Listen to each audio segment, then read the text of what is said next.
Hello and welcome to the debate. I'm your host Rafae Iqbal, and today's episode will be deliberating on the economic developments in the country. In that regards, we know there's many dynamics in play regarding Pakistan's economy.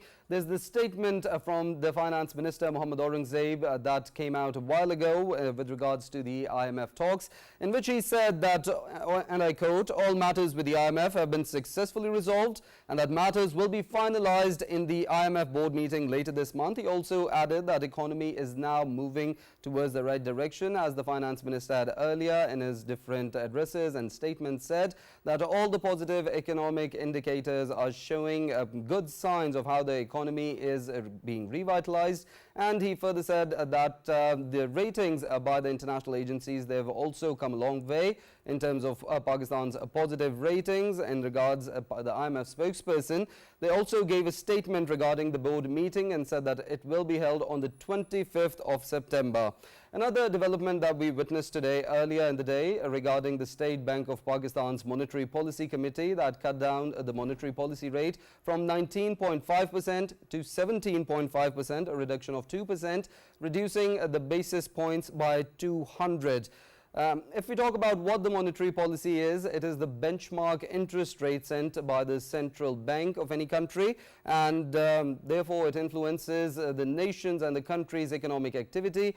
With regards to that, the finance minister, he has been constantly saying how the private sector needs to boost up and play their role in revitalizing the national economy, and they need to come forward and step up the trade and business activities in the country. And he has also talked about how there's different sectors that the government wants to facilitate, such as the agriculture sector, such as the information technology sector, mines and minerals, and different sectors that contribute to Pakistan's quicker revenue generation.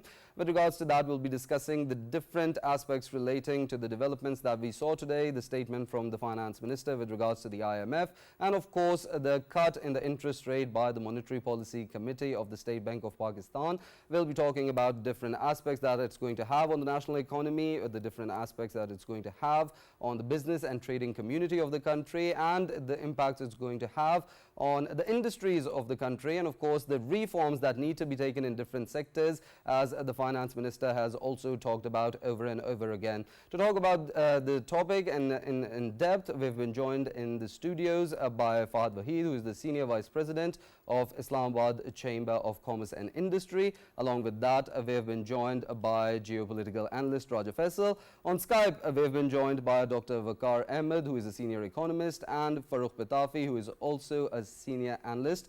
Thank you all for your time and being part of the conversation. I'll start off from Dr. Vaqar Ahmed in regards to the cut in the policy rate by the State Bank's Monetary Policy Committee and the statement by the Finance Minister with regards to talks with the IMF. First of all, what policies of the government do you think owe to these positive trends that we're witnessing? And secondly, the potential effects do you think this cut in the inflation rate is going to have in the monetary policy rate is going to have in the inflation rate of the country? Thank you very much for having me. I think this was a very comprehensive introductory analysis which you have presented. I think mainly, as you have seen in the past couple of days, that inflation is perpetually coming down, and that has sort of made way and created a space for a state bank to sort of move away from its very conservative position that it had held, where it was not allowing the interest rate to come down. It has sort of now moved from that position, and it's a very welcome decision that with falling inflation, you have now room for falling interest rates as well. Having said this, I think you have already noted the very positive announcement that is coming on the IMF front. But one additional development, and I think that's very favorable for Pakistan, is also the falling oil prices as well, which should reduce our insecurities on the balance of payment front. And I think to answer your question a bit more specifically, one of the key things that always contributes or is a main driver of inflation is usually government's own expenditure. So it's actually government's belt tightening in the past quarter, or if I can say 2 quarters, that has really allowed inflation to come down. And one really hopes that this trend of belt tightening by the federal government and all provincial governments will continue so that the consolidated fiscal deficit remains under control. And Dr. Waqar, with regards to the reforms that have been talked about over and over, with regards to the power sector, the reforms in the taxation sector, do you think they go hand in hand with the current developments that we're seeing in regards to the economy, with regards to the IMF talks and with regards to the cut in the monetary policy rate? Yes, certainly. So in case of energy, I think the problem is slightly more intricate. We do understand that this requires both short and long-term decision-making, while government continues to do long-term planning in the energy sector to bring down the circular debt in the energy sector. It is mainly the short-term hard decisions which government had to take, including, of course, improving the receivables, increasing tariffs for both industrial and residential consumers, save that for the lifeline consumers. On the taxation front, while of course there was a bit of a miss in the targets of FBR, but generally in nominal terms, the trend of tax collection is on the upside. The harder thing that the government faces in terms of the structural reforms is the reform of SOEs and right-sizing of federal government. This requires a lot of political will, and one really hopes that government would walk the talk. That's some very important points that you raised. Dr. Waqar Ahmed, Senior Economist, thank you for your time and your valuable insights that you provided us. Moving on with our conversation, I'll move towards Mr. Waheed. With regards to the cut in the interest rate that we've seen today and the talk by the Finance Minister with regards to the IMF, when we come back to the cut in the interest rate, how do you think it's going to affect inflation, as we see that the cut in interest rates, it spurs economic activity in the country, and that does owe to high inflation rates? Well, certainly, yes. Whatever you're saying here is, you've put it in the right words. We have to understand what monetary policy rate is. It is actually the monetary policy tool that is actually being used here, and that's, it clearly states that the government is now serious about stabilizing this economy. And when it comes to inflation, we've seen a single-digit inflation in the last month, and it's continuing. So this 200 basis points reduction in the policy rate, we're going to see some liquidation in the business arenas. We're going to see investments in stocks. We're going to see new ventures coming out. We're going to attract foreign direct investments through these. We really have to understand how the environment works around. So when the basis points are going to come down, they've come down already, but when it's going to come down, the entire economy is going to facilitate this environment. So when liquidity takes place, people are going to start taking out their money from the banks and putting it actually into businesses. And those businesses are going to generate employment. That's the most important part at this point that the government needs to look at. And this policy tool has to be really and carefully administered and monitored at this point to control inflation, because this actually attributes to economic expansion. And when economic expansion takes place, the government at this point has to continue how Dr. Waqar also mentioned, the austerity measures.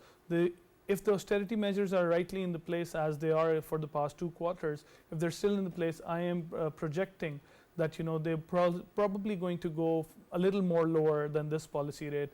And I would still suggest we need a little more than this. We need some little more push and political will, as mentioned by my friend.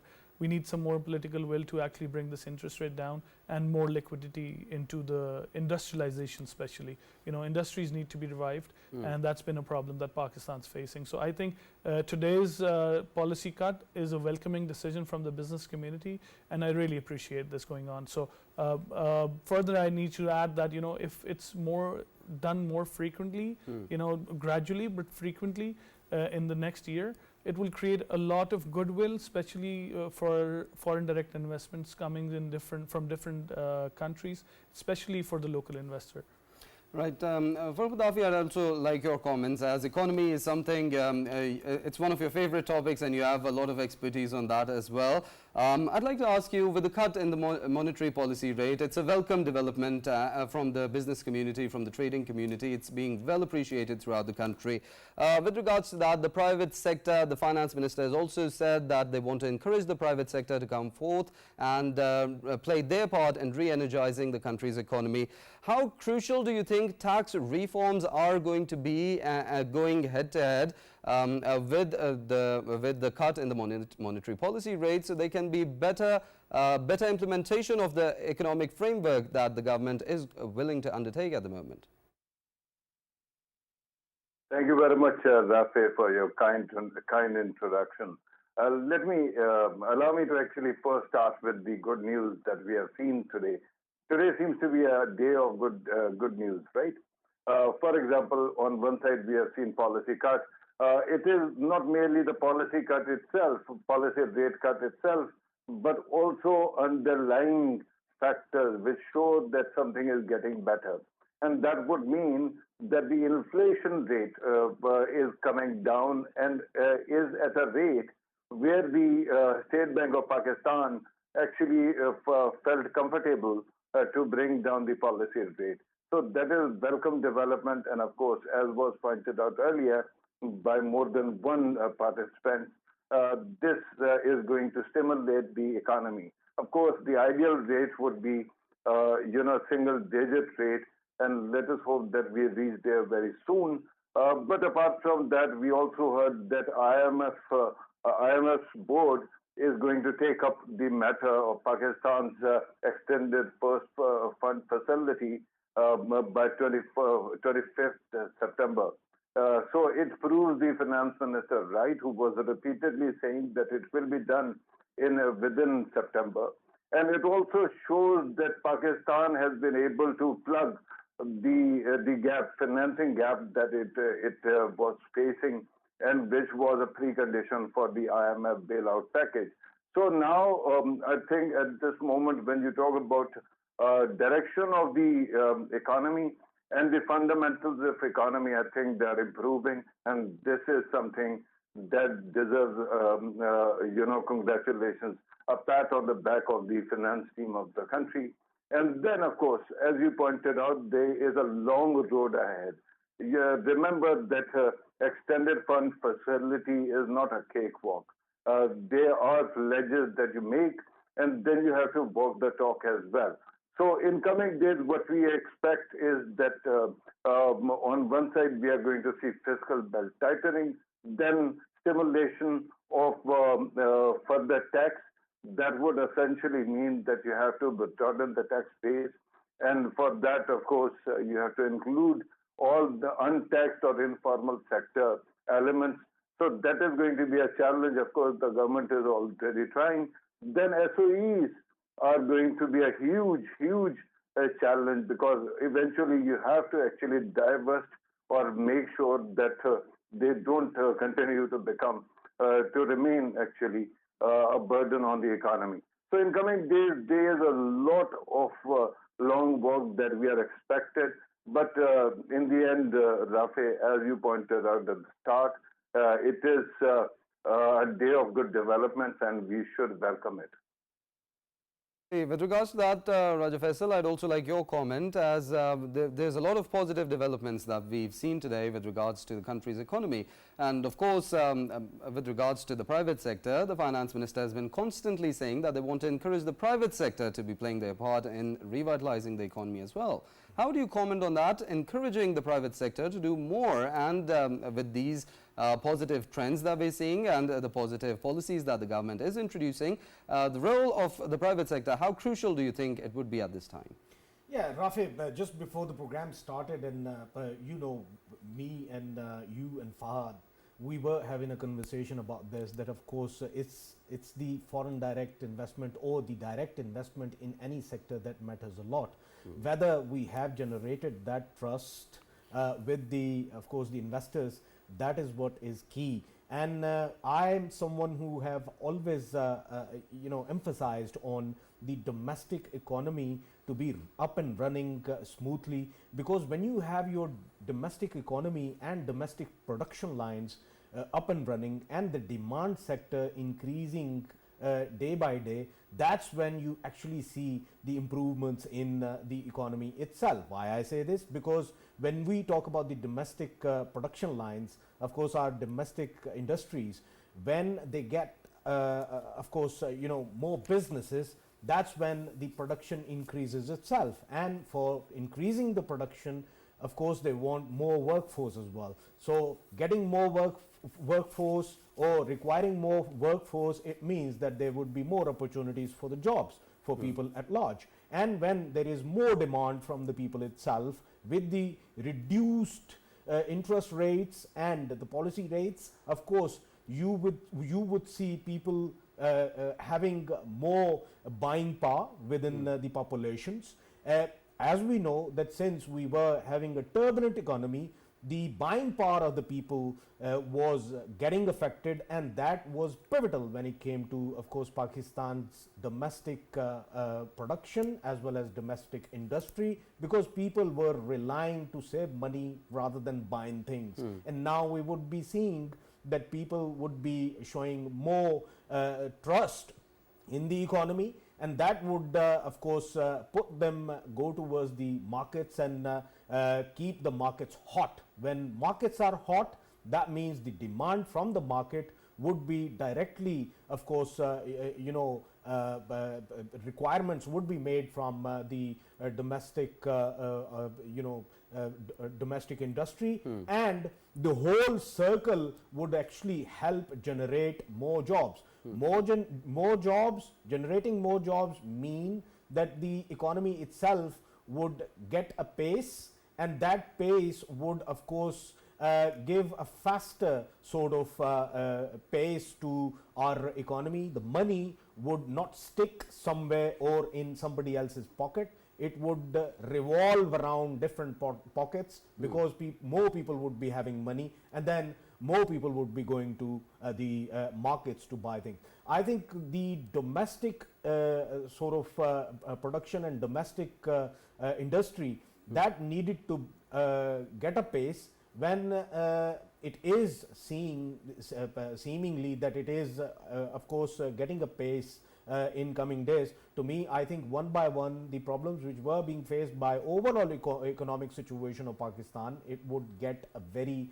positive impact. And don't forget, very recently we had of course couple of surveys from Fitch and Moody. They've been saying, of course, Pakistan has moved from stable to the positive side. And very recently I said, I don't know, after positive is positive plus or whatever, soon I will be seeing that. Why I said this? Because I can simply predict that with the IMF injections, as we always say, IMF is an economic doctor, and IMF injections, of course, we would see that the trust which we needed from our friendly states like Saudi Arabia, like China, like UAE, the ones we have, of course, are debt agreements. We always talk about the reschedule on them debts. I think we will be achieving that very soon as well. And when we get that, it would further strengthen our economy. And I see bright future, very near future, we would be seeing problems being erased from our economy, and it would be a smooth sailing. Right. With regards to what Roger Faisal had to say, Mr. Farrukh Waheed, I'd like to ask you, Mr. Fahad Waheed, I'm sorry. With regards to, as we know that the cut in the monetary policy rate, the cut in the interest rate, it's going to spur economic activity in the country, but at the same time it's also going to increase consumer spending in the country. How do you think the government's going to have a challenge in balancing the two, the trade balance with regards to the exports and the imports, and of course with regards to the exchange rate of the country as well? Rafae, this is a very complex situation that Pakistan is going through. We have to understand we are an import-based country, import-dependent country, more referably. And when the government or people spending is going to increase, we'll have to increase the import bill.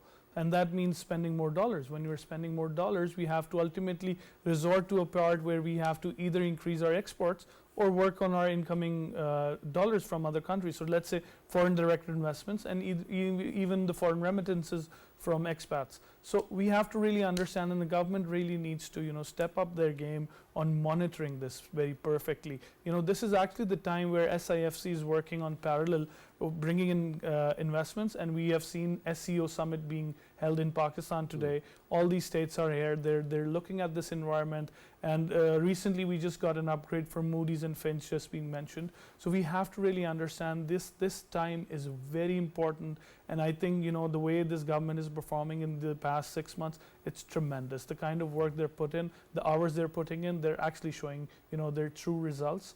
And this is actually going to attribute to bringing in more foreign direct investment. And at the same time, we have to understand, parallel on this side, CPEC 2.0 has been kicked off. So that is something very positive. The world is looking at Pakistan. We've become the center stage for investment, and we have to now give that environment, the ease of doing environment that we've been talking about, the ease of doing business, one window operations. We have to actually now have to implement. And when I say this, we really have to keep a touch on austerity. I'm going to say it again and again. Austerity from the government spending is the most needed, because we have to know, and the government needs to know, that it's one of the largest borrowers of the local banks, the private banks. So there's this 200 basis points is not just a cut for the local people of Pakistan, but also for the government. So it's a relief for both ways. So I would request all forums to come together. Let's sit down. Let's make this happen. We, the stakeholders of Pakistan, the businessmen of Pakistan, we're ready to pay our taxes, we're ready to pay the bills, but we have to understand it has to be gradual, and we have to bring in more people into the tax net. So digitization at this point is something very pivotal, and I think it's of high importance that we sit down with the stakeholders. Our revenue agencies need to sit down, need to understand the needs of businessmen at this point. We've been through a very hard phase in the past 2 years. All our import-dependent industries have been redundant, and especially the energy crunch that we've had, the energy crisis we've had, has taken a toll on pockets. The deeper the pockets were, the emptier they are today. So we have to understand, and most importantly, IT sector is something we're looking at. So that's the low-hanging fruit. So we have to actually grab this right now, because we're one of the cheapest in this region. So we have to understand that the needs of the world are actually information technology, and we have one of the best sets of minds in our country. So we need to actually train this, give this skill set to our people, give them this opportunity to grab this from anywhere in the globe. You can sit in Pakistan, spending in Pakistani rupees, but earning in dollars. So that's something we really need to look at. It's not the unknown. We know how the information technology works, and I request all of you from this forum, and I request all platforms, let's sit down, let's make it happen, because right now Pakistan is the best path that we've been in the past 4 years. So hats off to the government working tirelessly working on these projects. Well, so that's some very welcoming remarks coming from you, Mr. Fahad. And with regards to that, for Pitafi, I'd also like your comment, as we're talking about how Pakistan, this is the high time when Pakistan needs to be exporting its labor, its skill, and the services sector as well. With regards to that, do you think, as Pakistan is also entering a lot of projects with regards to connectivity with the Central Asian states, as CPEC 2.0, there's a lot of foreign direct investment coming in the country, but do you think the SIFC could also play a role in facilitating the domestic industry, the domestic entrepreneurs, the domestic businesses and trade activities to get better partnerships with the foreign investors? Right. So what is important is I have to actually respond to what was said earlier regarding policy rate, and then of course we are going to talk about the importance of all these projects and the kind of business opportunities that might be waiting for Pakistan and how to actually exploit them. And of course, then we can focus on SIFC as well. First of all, when it comes to policy rate, the great thing about that is that if you have higher policy rate, nobody is ready to actually invest in the market, because in every business there is an element of risk. But when it comes to interest rates, if you just deposit that amount in a bank, you might be getting a better return. So now when gradually it comes down, and hopefully it comes down at a very low level eventually, that will ensure that more people are willing to invest in the market, and that actually can create a kind of boom in the marketplace. And that of course takes care of other things as well. Inflation, when it comes down, it also affects or positively affects the cost of living situation, because purchasing power, of course, as was pointed out by Dr. Faisal, has been going down. People had less space to actually spend, and that's why usually it was belt tightening throughout the country. And I'm talking about the common man on the street. I'm talking about the middle class, and even the rich have gone poorer rather than richer.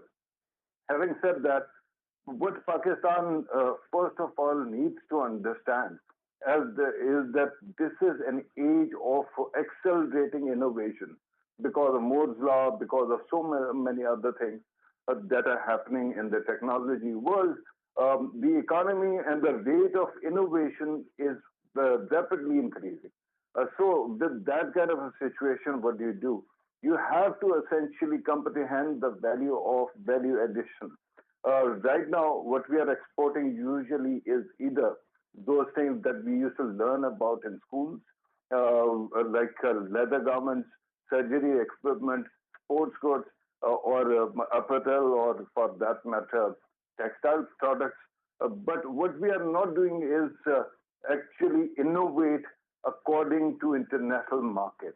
What we are not doing when we actually export commodities is add value to that commodity, because commodity is simple commodity, wheat is wheat. If you are not adding value to that, then you cannot actually unlock the world's economy. And then remember that Pakistan is sitting next to two financial or economic powerhouses and one wall. The two, economic giants, of course, are China and India. We have managed to tap into the Chinese market to an extent, but we haven't been able to exploit what is going on in India. And I hope that in coming days we find a way to actually build those connections as well. And the wall that I was talking about is Afghanistan. Because of that, we haven't been able to actually bring the fruits of progress to the Central Asian republics. So if we do that, things are going to look up. I hope in coming days we find stability and we have better partnership in the region. Remember that many other positive things are happening. Pakistan is exploring a joint agricultural commodity market with America. Similarly, as you pointed out, or it was pointed out earlier, CPEC Phase 2 is also starting off. So with that kind of developments, of course, there is going to be great opportunity for the country. Now, your basic question regarding SIFC playing a role in allowing or fostering investment in the country, not only foreign direct investment, but also local investment. I think that is something that, of course, is part of SIFC's remit. The whole purpose is that Pakistan's growth has been, because Pakistan is a post-colonial country, the growth has been sporadic. It is not, organized. There are parts where growth is there. There are other parts which we haven't, like Balochistan, certain parts of Khyber Pakhtunkhwa, certain parts of southern Punjab, where we have not been able to create the kind of economic boom that might be visible elsewhere. So it is important for a body like SIFC to take care of all three tiers of government, so that you can ensure that the fruits of progress reach all parts of the country. So that is possible. I hope that our business community also cooperates. I understand that big investors are already, investing, and they're taking care of, things. But when it comes to small and medium, partners or investors, local partners, they'll have to cooperate with the documentation exercise of the FDR, and they will have to be active part of economy if they want this country to progress further. As far as IT products are concerned, remember, every time we look at the picture, it changes. now AI is writing code that we used to write. So we have to fine tune every value addition that we do in our labor, also in our industry, also in our business strategy, that has to take care of the acceleration of innovation. Without that, we will be totally irrelevant within months and not years. Rafae. There's innovation needed in Pakistan's economy, there's innovation needed in entrepreneurship, there's innovation needed in our export, the products that we export. With regards to that, Raja Faisal, how do you think, what sectors are present in which they could be facilitated? The entrepreneurs, the small and medium enterprises could tap into those and could obviously generate revenue by those made in Pakistan brands, such as when we talk about the IT sector, we're seeing it's having growth, we're seeing that there's different mines and minerals being tapped. We also know that Pakistan has a lot of abundant natural resources. With regards to that, how do you think this innovation and this entrepreneurship could create a combination of creating brands for Pakistan that could be exported outside to the world? Yeah, Rafae, thank you very much. And I think Fahd and Farrukh, both of them, they highlighted excellent points related to our IT exports and how we could, of course, generate more. There are certain, things which I wanted to highlight related to, of course, IT sector, how we could generate more through this sector. And I just wanted to highlight that, first of all, there is sort of opportunity for Pakistan. I always say that when it comes to IT exports, Pakistan has the capacity to increase its exports in the IT sector. I mean, currently we are sitting on what, 2.8 billion a year or 2.9 billion a year. Whereas, I mean, if we talk about the analysts, what they predict is that Pakistan is a kind of country where you have the right brains and the right education system when it comes to IT sector, that it can, of course, cross the 50 billion a year mark. And don't forget, India is a country that is sitting at more than $100 billion a year per annum. They are, of course, having their exports. And when it comes to, IT sector, it's more of a, not selling a product which can be seen, but of course it's an idea, is the brain which is being, of course, sold, or the services are being sold. By sitting at home, remotely working, people are, of course, earning money, and I think this is the easiest way to, of course, attract the billions of dollars Pakistan can do right now. But there are hindrances, there are different factors that play the key role. I would like to give you an example. I have a friend who's a British national, and of course he's someone who studied from Pakistan and went outside, got married, became British, but eventually he of course grabbed his family and came back to Pakistan. Reason being, he's an IT expert. He studied from Pakistan, he did his degrees, and he came up with this idea that with time, while he was there, of course, he was working for different companies who were having, different banks and different, service providers as his clients in the IT sector. He was extending different, IT-related services to them. He came up with the idea, why not shift to Pakistan, and the fresh grads, he can create a sort of, workspace for them. And he came here, he actually got one of the, floor of the building, he took it, he rented it, and different IT graduates, he actually created jobs for them. And the same services he started providing from here at a cheaper rate. Reason being, the expense he was bearing here, it was a lot lesser what a company would be, of course, facing in a country like UK, in a country like the Western countries. He started it here, but he started facing problems related to, hindrances related to IT, internet services and all of that. So in a country like Pakistan, where politically something is going on the ground all the time, that actually plays a key role when it comes to these sort of services getting interrupted and all.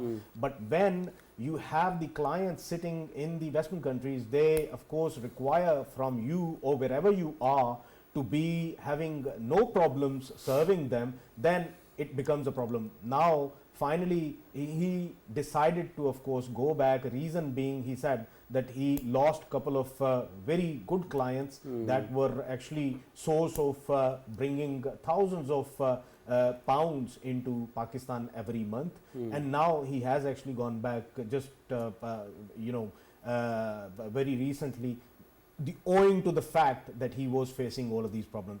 If we can counter all of these problems, and if we can take care of all of these problems, believe me, there are overseas Pakistanis who are willing to get back to their own country, because eventually they believe that if living in Pakistan they can earn more money in terms of spending less on the expenditures of their company, then why not shifting to Pakistan along with their families? Because Pakistan is a country that is providing the same living standard in Pakistan, the same education standard in Pakistan, then why not? So this too is a sort of FDI to me. And when we talk about the FDIs, of course IT sector will generate, and there are further avenues which can be explored, but with the right policies, the population at large centric policies which are required, so that everybody gets an opportunity to of course have an environment in which they can earn money in Pakistan. Definitely, of course, there are a lot of avenues. There's also one such as e-commerce, as Pakistani handicrafts, they're world famous, and they could also be exported throughout the world in the case of drop shipping. But it's great that you mentioned the challenges that the domestic industries and the domestic entrepreneurs have to face as well. In regards to that, Mr. Fahd, I'd like your comment. As when we talk about increased economic activity, there's also an increased demand for energy in the country, especially with regards to sectors like the IT industry. How do you think the power sector reforms that the government has been talking about, they go in hand with the economic activities that the government is trying to reinvigorate into the national economy with regards to the IT sector, the mines and mineral sector, as these sectors, they require energy for them to operate? Thank you, Rafae. I think that's a very relevant question at this point. Firstly, I'd like to touch some e-commerce points here, because e-commerce is something, with very little investment we can grab a lot of good income. But that being said, I have to really say here that Pakistan has been a case of bad branding only. The only thing we haven't been able to do is to add value to our services, to add value to our products. So that is something, similarly, if I say that I have to mention our premium pink salt here. It was being exported from other countries, and similarly we had a case in the rice industry, on the basmati issue. And again, these are the things that we really need to pick our pace up on, and that's going to increase. When I say e-commerce, yes, there have been obstacles in Pakistan. They still persist, but we have to understand that we are still a developing country. We still have to take that mark off. So I think with a little more willpower, with a little more political will and people's will, I think it will come across. We have to really bring up the policy frameworks on these. We have to understand, the past 3 years, a boom in IT sector was basically after the COVID era.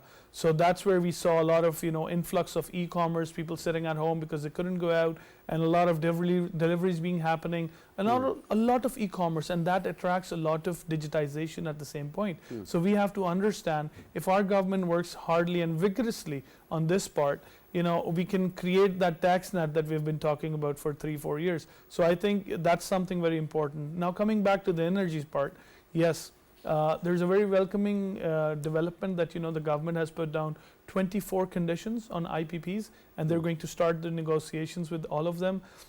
One of the IPP today announced, I think it's Pak's investment. They've actually announced, a rate cut for the policy for people of Pakistan. So I think that's first IPP to actually give out a statement of, decreasing their profits just to facilitate the people of Pakistan. So I think the other 52 IPPs need to actually step up and bring in the game.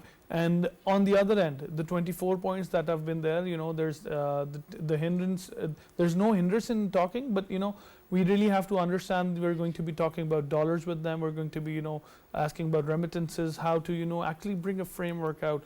Things in the past might have been a little distorted, might have been a little maybe not properly negotiated, but today we have this chance. We have to actually make this happen. I always talk about this, that what's gone is gone. Now we have to actually face what's coming in the future. So we have to look into the future, take a sneak peek, and our think tanks have to work really rigorously with other countries. We have to understand we're not just only Pakistan on the globe. We live in a global village. We're just a part of this village. So we have to understand how to facilitate all these countries. And then it was rightly put that we don't actually we are only on our conventional exports. We have to go to the indigenous production. We have to go to the indigenous exports. I recently came across a businessman who's in Islamabad, based out of Islamabad. He's exporting cell phones, mobile phones. So that's something very promising. Our youth actually knows what they want to do, but we only need to bring out the right directions for them. And to make that happen, the government has to come out of the business arena. The government's job is not to do business, but just to give us the environment, the conducive environment we need. And once that environment is in place, the government only needs to introduce us to the businesses. So then it's not G2Bs, but B2Bs. And we really have to understand this. On the other end, our external policies need to be redone. We need to actually understand how the world is working right now. We have to bring in more better policies, from bringing in more money. The banking sectors have to be open. The banking has to be open to different countries that we still don't have. We have to understand we're doing a lot of business with China, where there's lots of incoming and outgoing of dollars through China. But what about other side of the world? We have to actually stop looking at just the West, but we only have to look at the left of ours and see the CARS region, the Central Asian regions. For us, we are the gateway for them. So we have to understand, to open the world for them, we need to actually bring in policies. We need to actually sit down with them, see their demand, see their supply. So the demand and supply circle would automatically dictate how the work is going to be done. So I think that is the most important thing we need to understand at this point. And energy, again, I would still request the government, I would still request the people to understand how this energy works. We cannot be just blabbering about it on different platforms. The political way, the political and the people's way has to be the way. So we have I need cheaper electricity available, so we can actually look at industrialization. And if industrialization happens, only then we can go to exports. There's no other way out of it. So that's something we have to keep in mind. Definitely. For Pitafi, I'd like your concluding remarks on how the conversation has shaped up so far as well. Right. Well, I actually want to address a few points also. For example, we just spoke about energy reforms. If you remember yesterday, I was talking about how important it is to shift from an expensive energy mix, right? Because we keep on importing furnace oil, these expensive fuels, oils, and because of that, our import bill actually keeps on increasing, and that creates a lot of problem. Eventually, it causes problem when it comes to circular debt. Then, of course, this development about IPP, it is welcome news, especially given one company that has actually conceded some kind of cut. But the biggest problem that has been killing us, Rafae, that is essentially the capacity charges that are there. Because somehow we did not properly negotiate, as Fahad actually pointed out. And I think that because of that, we have been paying people even for not generating a little bit of electricity. So that needs to change. We need to improve our negotiation skills. I hope that in coming days, when it comes to business opportunities and creating a framework for investment, we have good lawyers who can actually ensure that you have good, law and then agreements also, so that they don't later on become problem for us. When it comes to technology and of course value addition, remember that many companies would like to actually come to Pakistan and produce here. But what we have to do is to ensure that it is based on BOT, build, operate, transfer. Once you are actually pulling out, the technology stays here, and then the capacity also stays here. With that kind of a capacity, we will be able to produce mobile, cell phones, smartphones, laptops, computers, perhaps one day cars and planes as well. So you need to negotiate well, and perhaps the SIFC is going to take care of that also. Now, regarding our conventional exports, one country that surprises me, because Pakistan is working for an FTA with China, and China is a huge market. But what happens is that every time we speak about that, our trade balance is always negative. We are not exporting as much as we could have. Then China actually opens its market, but then we don't have the kind of value addition that is needed for China. Similarly, when it comes to GSP Plus or Europe for that matter, and America, there also what we are producing and sending is without value addition. We will have to work with all these critical partners. Finally, this is a great moment and opportunity because Pakistan is trying to reform, and we need to learn from India's mistakes. And I think that the way they actually expanded very quickly and forgot how to actually lay down proper legal framework, and in the end, you have one Adani and one Ambani virtually holding the entire economy hostage. You have to reform the economy in such a way that your regulators are smart and they are, beyond any shadow of doubt without corruption. If you have that kind of a situation, then you can say that the government of Pakistan does not need to be in business, and regulators are going to ensure that the economy moves upward. Yes, Rafae. That's a very good sum up of the whole situation. With that, we'll conclude the debate for today. And we talked about the economic developments in the country, and we'll conclude on the note that the Prime Minister stressed that Pakistan is a nuclear power and repeatedly seeking IMF loans will diminish our value. With that, we'll conclude today's show. I'd like to thank all of our guests, Mr. Waheed, Senior Vice President, Islamabad Chamber of Commerce, Faisal, Geopolitical Analyst, and Farrukh Pitafi, Senior Analyst. Thank you all for your time and being part of the conversation. See you same time tomorrow. Till then, take care.